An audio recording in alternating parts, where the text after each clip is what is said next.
فلمون اور ہنی، مجھے یقین ہے کہ آپ نے خود سے پہلے ہی ادیرہ کو خداوند کے حوالے کر دیا. جب پیدا ہوئی ایسے ہی ہے واقعی. تو میں سمجھتا ہوں کہ جب جیسے ہی ادیرہ آئی دونوں نے کہا خداوند ہم اسے تیرے لیے مخصوص کر دیتے ہیں. اب یہ ہمارے پاس یہاں لے کے آئی ہیں پاسٹرز کے پاس، تاکہ پاسٹر اور جماعت کے روبرو وہ یہ بتائیں کہ ہم نے اسے پہلے سے مخصوص کیا ہے. اور جیسے گنہگار جب توبہ کرتا ہے اور وہ خفیہ ہوتا ہے، کسی کو پتہ نہیں چلتا، ہاں جب تک کہ بندہ بتائے نا کہ میں نے توبہ کیا ہے. لیکن جب بپتسمہ لیتا ہے تو وہ اوپنلی ہوتا ہے.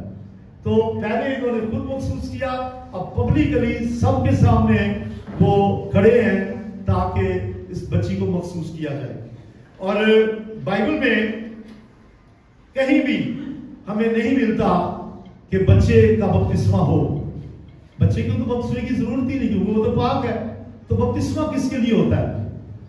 جو توبہ کرے، اپنے گناہوں سے مغفرت پائے، یسوع کو قبول کرے، بپتسمہ لے. اب میرا خیال ہے کہ ادیرہ کو آج بپتسمہ دینا چاہیے. کیوں نہیں دینا چاہیے؟ کیونکہ وہ ایمان لا ہی نہیں سکتی. بائبل کی شرط ہے جو ایمان لائے، تو وہ ایمان نہیں لا سکتی، وہ پاک ہے، ہم سے زیادہ پاک ہے. آپ کو یاد ہے یسوع نے کیا کہا؟ بچوں کو میرے پاس آنے دو. وہاں جو لفظ ہے نا لٹل چلڈرن ہے، چھوٹے بچوں کو میرے پاس آنے دو، انفینٹس کو میرے پاس آنے دو. اور یسوع نے گود میں اٹھایا اور کہا آسمان کی بادشاہی ایسا نہیں کی ہے. تو آسمان کی بادشاہی ادیرہ جیسے بچوں کی ہے. تو ایک ٹرم چلتی ہے کرسچننگ، جو غلط ہے. بہت سے بچے جب مخصوص ہوتے ہیں تو گھر میں جا کے ان کے والدین یا لوگوں کو بتاتے ہیں آج ہمارے بچے کی کرسچننگ ہوئی ہے. بھائی وہ تو پہلے کرسچن ہے، پہلے ہی کرسچن ہوئی تھی، پاک ہے. کرسچننگ نہیں ہوتی، اس کی ڈیڈیکیشن ہوتی ہے، مخصوصیت ہوتی ہے. اور وہ لوگ جو بپتسمہ دیتے بچے کو ہے تو غلط، اور وہ بھی یہی کہتے ہیں کرسچننگ کی ہے. کرسچننگ کب ہوتی ہے؟ جب ہم کرسچن بنتے ہیں، جب توبہ کرتے ہیں، نجات پاتے ہیں، تو ہماری ہم کرسچننگ ہوتی ہے، ہم مسیح میں آ جاتے ہیں. تو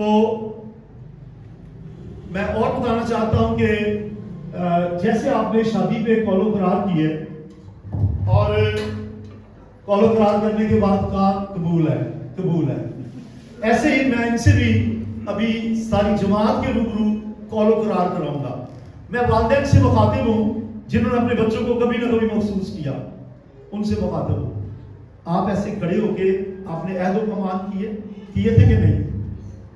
پھر کہتے جی بچہ اٹھتا ہی نہیں ہے، سنڈے اسکول چ نہیں لے کے جا سکتے، بچے کی کتاب پڑھی ہوئی ہے سنڈے اسکول کی، وہ کور نہیں کرا سکتے. آپ کو یاد رکھے. تو اب میں بلاؤں گا ادیرہ کے دادا دادی کو، پلیز سامنے آ جائیں، پھوپھی بھی آ جائیں. پہلے ہاں جی آپ آئیے گا، پھر جی تشریف لائیں کیونکہ ابھی خاص موقع ہے. اور چچا تایا، چچا تو کوئی نہیں اس کا، اس کے تائے بھی آ جائیں، تائیاں بھی آ جائیں. اور ہنی